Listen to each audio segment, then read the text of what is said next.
आप ठीक ठाक होंगे। आपको थंबनेल से पता चल गया होगा कि आज हम पिज़्ज़ा बना रहे हैं और ये फ्रूट पिज़्ज़ा है।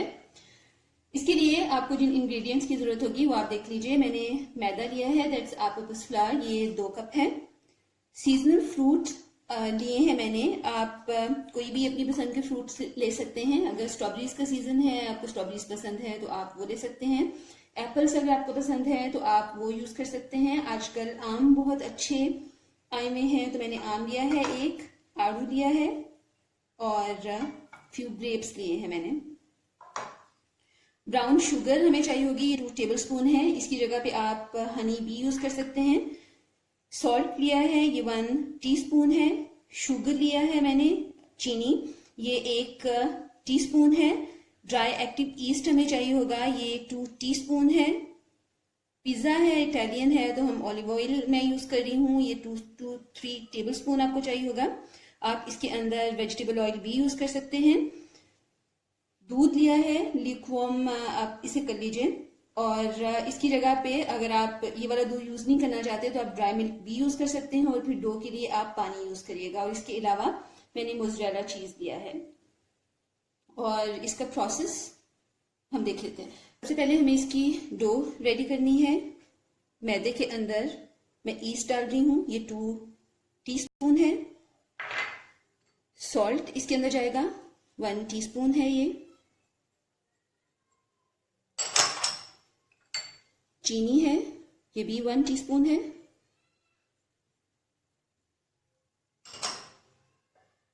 ऑलिव ऑयल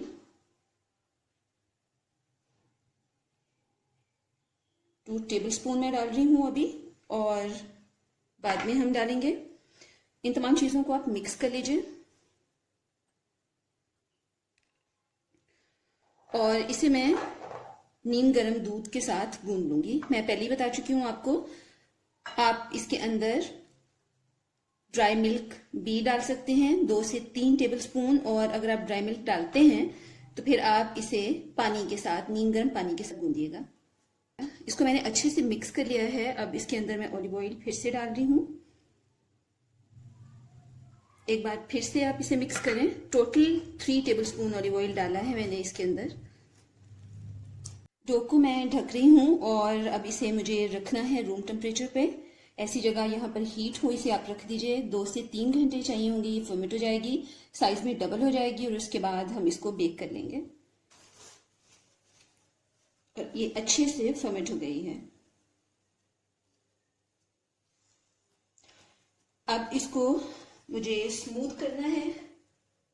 मैं इसे कटिंग बोर्ड पे ही करूंगी क्योंकि मुझे काउंटर टॉप यूज करना पसंद नहीं है। जितनी भी सफाई कर लो अनहाइजीनिक ही लगता है। और मुझे इसे स्मूथ करना है अच्छे से। ये स्टिक कर रहा है अभी, ये देखिए, इसे स्टिकी नहीं रहना चाहिए। आप थोड़ा ऑयल भी यूज कर सकते हैं इसे स्मूथ करते हुए, और मैदा भी साथ साथ यूज करते रहिए। और मैंने पैन को गर्म होने के लिए रख दिया है ताकि उसके अंदर टेम्परेचर बन जाए। और ये आप देख लीजिए, फ्रूट्स जो मैंने लिए थे, ग्रेप्स को मैंने यूं 2 हिस्सों में डिवाइड कर लिया है। पीच, आड़ू भी मैंने काट लिए हैं, स्लाइस कर लिया है पतला पतला सा। और आम को भी यूं ही स्लाइस कर लिया, इसका छिलका हटा दिया था। मोज़रेला चीज़ है जिसे मैंने ग्रेट करके रखा है। और ये ब्राउन शुगर है जो हम यूज़ करेंगे। और इस डो को मैं इसके ऊपर रख रही हूँ और इसे मैं फैला लूंगी।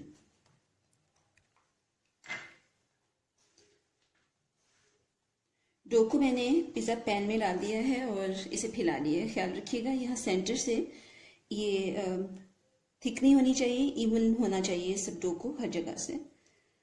अब यहाँ पर मैं ब्राउन शुगर यूज़ कर रही हूँ। मुझे इसका टेस्ट फ्रूट के साथ पसंद है तो मैं ये डाल रही हूँ। यहाँ पे आप अगर चाहें तो अपनी पसंद का कोई भी जैम हल्का सा स्प्रेड कर सकते हैं, या फिर आप अगर जैम भी अवॉइड करना चाहते हैं तो फिर आप हनी यूज़ कर सकते हैं, वो ज़्यादा हेल्दी ऑप्शन होगा। लेकिन मुझे इसके साथ ब्राउन शुगर का फ्लेवर पसंद है तो मैं डाल रही हूँ ब्राउन शुगर। हीट बहुत ज़्यादा है इसलिए शुगर थोड़ा ब्राउन शुगर मेल्ट हो रही है, लेकिन आप इसे यूं फैला दीजिए।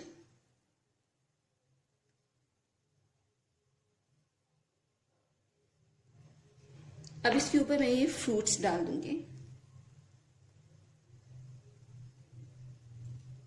मैंने आपको स्टार्ट में भी बताया था, आप अपने पसंद के कोई भी फ्रूट यूज़ कर सकते हैं। आप एप्पल्स यूज़ कर सकते हैं, स्ट्रॉबेरीज यूज़ कर सकते हैं, चेरी यूज़ कर सकते हैं, कोई भी फ्रूट। ये बहुत अच्छा लगता है और बच्चे बहुत शौक से खाते हैं।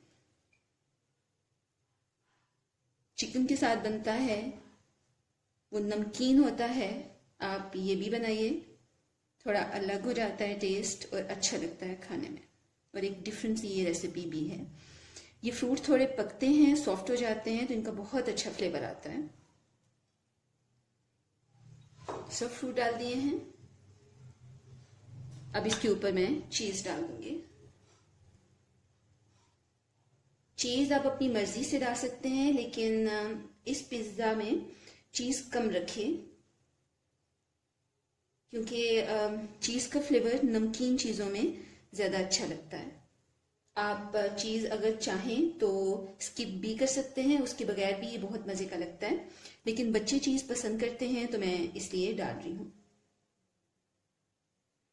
और अगेन इसके ऊपर थोड़ा और हम ब्राउन शुगर डाल देंगे। ये पकने के बाद थोड़ा कैरमलाइज हो जाता है, तो इसका फ्लेवर भी बहुत अच्छा आता है। अगर आप हनी यूज़ कर रहे हैं तो यहाँ ऊपर टॉपिंग में भी थोड़ा हनी डालिएगा। और अब इसको मैं बेक करने के लिए रख दूंगी। मैं इसे पैन में बेक कर रही हूँ, ताकि जिन लोगों के पास अवन नहीं है वो भी इन चीज़ों को एंजॉय कर सकें। पतीली को मैंने 10 मिनट पहले गर्म होने के लिए रख दिया था। इसके ऊपर मैंने ये स्टैंड रखा हुआ है जो कि चूल्हे का ही है।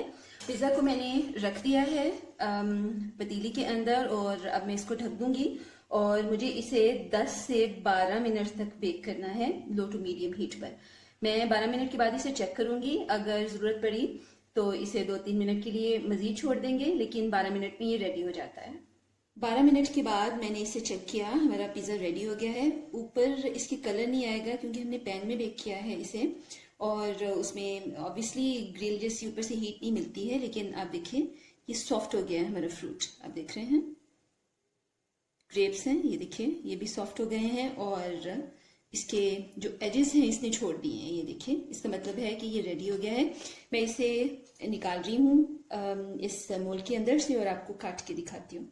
इस रेसिपी को आप ट्राई करिए, मुझे बताइए कि आपको कैसी लगी। और अगर अभी तक आपने मेरे चैनल को सब्सक्राइब नहीं किया तो कर लें, क्योंकि आने वाले दिनों में ऐसी बहुत सी अच्छी अच्छी रेसिपीज़ मैं अपने चैनल पे डालने वाली हूँ। वीडियो देखने के लिए बहुत शुक्रिया।